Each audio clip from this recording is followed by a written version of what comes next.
جب ہم پاکستان کی تاریخ پڑھتے ہیں تو ہمارے سامنے چند سیاسی رہنما نظر آتے ہیں، لیکن یہ تصویر مکمل نہیں ہے۔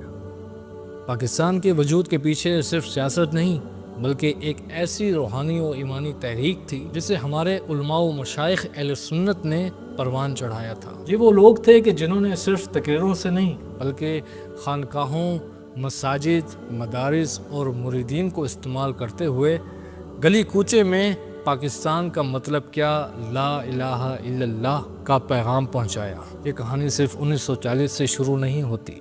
1857 کی جنگ آزادی کے بعد مسلمانوں پر ظلم کی ایک طویل رات مسلط ہوئی۔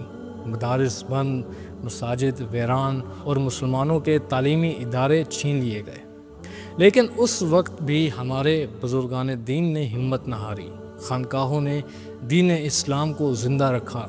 میلاد النبی صلی اللہ علیہ وآلہ وسلم اور عرس کی محافل میں مسلمانوں کو ان کی شناخت یاد دلائی۔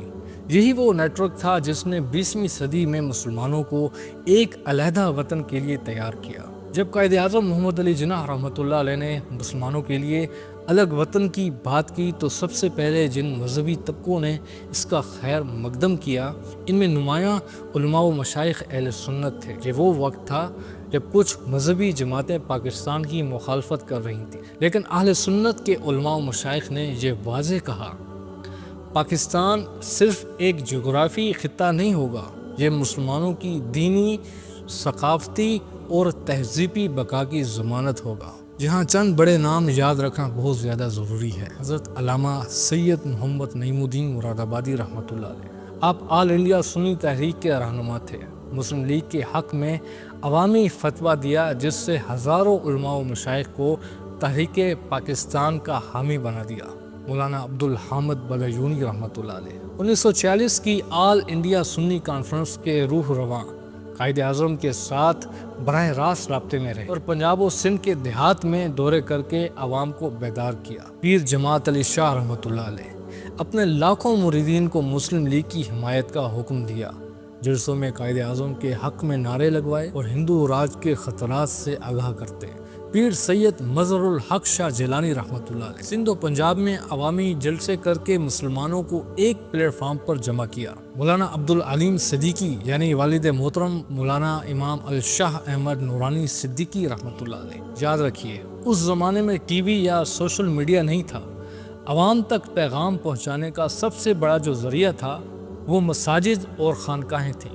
جمعہ کے خطبات میں پاکستان کی ضرورت بیان کی جاتی، میلاد، عرس اور محافل نعت میں مسلمانوں کو بتایا جاتا کہ یہ تحریک محض سیاست نہیں، یہ دین کی حفاظت کی جنگ ہے۔ خانقاہوں سے مریدین کو کہا جاتا کہ جلسوں میں شریک ہوں، چندہ دیں اور ضرورت پڑنے پر قربانی دینے سے نہ ہچکچائیں۔ یہی وجہ ہے کہ آج پاکستان میں اکثریت یعنی 60 سے 70% لوگ اہل سنت سے تعلق رکھتے ہیں، یعنی میلاد منانے والے اور اولیاء کرام کو ماننے والے ہیں۔ 23 اپریل 1946 بنارس، یہ وہ دن تھا جب اہل سنت علماء و مشائخ نے پوری دنیا کو واضح پیغام دیا کہ وہ مسلم لیگ اور قائد اعظم کے ساتھ ہیں۔ اس کانفرنس میں متفقہ قرارداد منظور ہوئی کہ مسلمانوں کا واحد حل ایک علیحدہ مملکت ہے جس کا نام پاکستان ہوگا۔ اس اعلان نے پنجاب، سندھ، سرحد اور بنگال کے مسلمانوں میں نیا جوش پیدا کیا۔ کئی علماء و مشائخ نے اپنے مدارس کے فنڈ تحریک پاکستان کو دے دیے۔ علماء جیل گئے، کئیوں پر مقدمے بنے۔ مریدین نے اپنے کھیت بیچ کر تحریک میں چندہ دیا اور عورتوں نے زیورات تک عطیہ کر دیے۔ یہ سب اس لیے تھا کہ پاکستان صرف ایک نقشہ نہیں بلکہ ایک ایمان کا قلعہ بن سکے۔ 14 اگست سن 1947 کو پاکستان کا پرچم لہرا تو گیا، لیکن اہل سنت علماء و مشائخ کا مشن ختم نہیں ہوا۔ انہوں نے کہا یہ ملک اللہ اور رسول صلی اللہ علیہ وسلم کے نام پر بنا ہے، یہاں شریعت محمدی کا نظام نافذ کرنا ہماری ذمہ داری ہے۔ اسی مقصد کے لیے مدارس، خانقاہیں، میلاد النبی صلی اللہ علیہ وسلم کے جلوس، سب نے ایک مشترکہ بیانیہ دیا کہ پاکستان کی بنیاد کلمہ طیبہ پر ہے اور اس سے انحراف ممکن نہیں۔